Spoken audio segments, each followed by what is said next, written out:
Today on Rappler.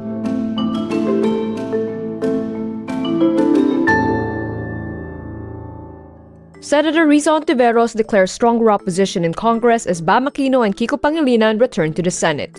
Comelec Chairman George Garcia explains the short-lived vote mismatch in the vote count. Mar Roxas' son Paulo loses his first bid for public office in Capiz, while veteran politician Joey Salceda narrowly loses the provincial governor race. The Dutertes family sweeps local races in Davao City, while the Singson family strengthens its hold on Ilocos Sur.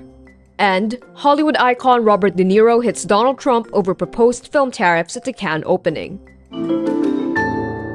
Senator Risa Hontiveros says it's a stronger opposition in Congress. Lumalakas na ang totoong oposisyon sa Senado at sa Kongreso. This after the partial and unofficial results showed a comeback of Bam Aquino and Kiko Pangilinan in the Senate and the assured seats of their party lists in the House of Representatives. In the last Senate makeup, Hontiveros was the only consistent opposition member. Aquino and Pangilinan are expected to solidify their ranks in the Senate. A stronger opposition would impact the impeachment trial of Vice President Sara Duterte, where the three would sit as judges. The other role would be to ensure checks and balances on the Marcos administration. Hindi ito simpleng comeback. Pinapatunayan lamang ang halalang ito na hangad pa rin ng masang Pilipino ang pamahalaang may puso, may prinsipyo at may tapang manindigan. For the party list race, Akbayan is sure to get a seat in the 20th Congress with first nominee Chel Jokno as its representative. Akbayan is likely to get more seats besides Jokno's, which would increase its presence in the House. Projections also show that former Senator Laila de Lima may win a seat as the first nominee of Mamamayang Liberal.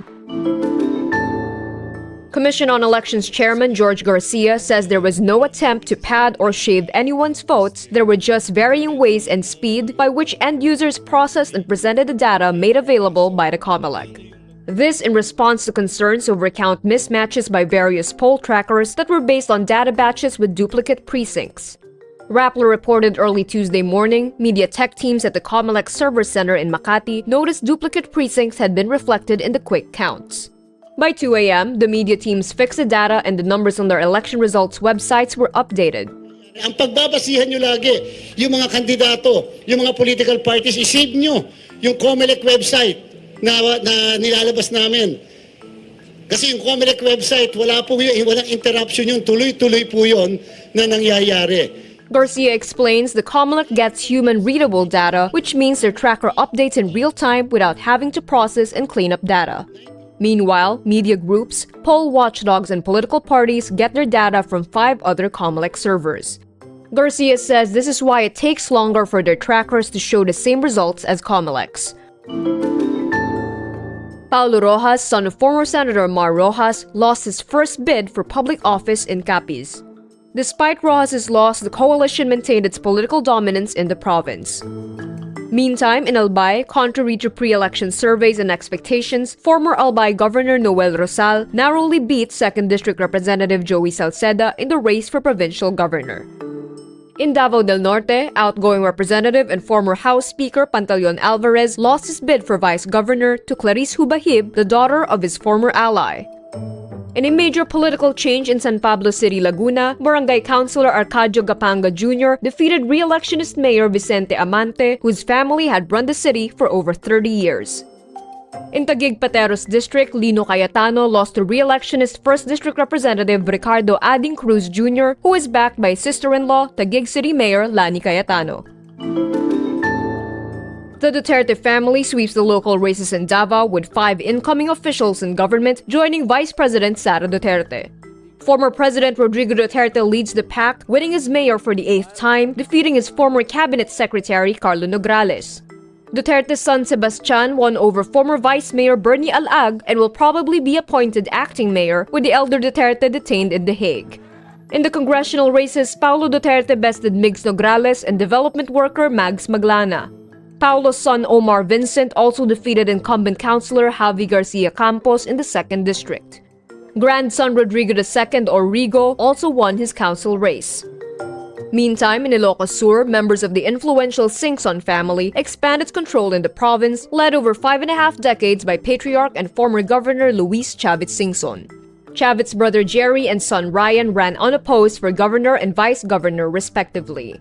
Ronald, another son of Chavit, holds a commanding lead in the race for 1st District Representative. Christine, daughter of Chavit's relative Eric, is poised to win her bid for re-election. Anea Singson de Leon, granddaughter of Chavit's younger sister, the late honey girl Singson de Leon, won the mayoral race in Santo Domingo. In the town of Kawayan, Chavit's sister Jeremy Goulart and her son Juan Paulo Ancheta retained their posts as mayor and vice mayor respectively. In Candon City, Chavit's cousin Eric secured another term as mayor alongside his niece, Vice Mayor Cristel Singson. In Vigan City, Chavit's son Randy, the incumbent vice mayor, is set to succeed his uncle Bonito as mayor. The dynasty expands with 2 other scions, Chavit's son Luis Charles winning as Narvacan municipal councilor, while Erickson, son of Eric, will sit as board member of the 2nd District. In Marinduque, the dynasty built by the Velasco family in the last 15 years came crumbling down. 3 family members, including 2 incumbents, lost in the respective races. Former House Speaker Lord Alan Velasco lost in the race for governor, incumbent governor and former Supreme Court Justice Presbitero Velasco lost in the congressional race, while a 3rd Velasco, Mike, ran for mayor of Mogpog and lost.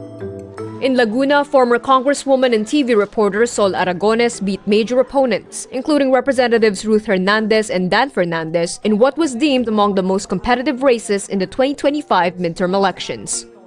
Ito ang budyat na magsasama-sama na po tayo para sa kapakanan ng mga kababayan. Meantime, history was made in Rizal, Cagayan as the eldest daughter of slain Mayor Joel Ruma, Jamila Ruma, who is only 21 years old, wins the mayoral race. This makes her the youngest mayor to serve in the country. Ruma will serve her term with her mother, Vice Mayor Brenda Ruma, who got re-elected. Her father was gunned down during a campaign sortie last April 23. Ruma calls her win a bittersweet victory.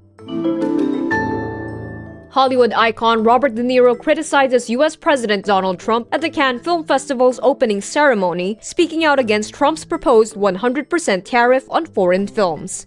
De Niro, 81, made the comment during his Lifetime Achievement Award speech, calling Trump a, quote, philistine and urging people to protest.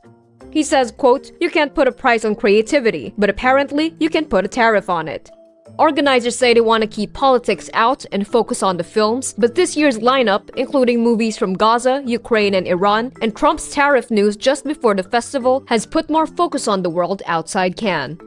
Jury head Juliette Binoche also used her speech to honor Palestinian photojournalist Fatma Hassona, killed in an Israeli airstrike and featured in a documentary at the festival.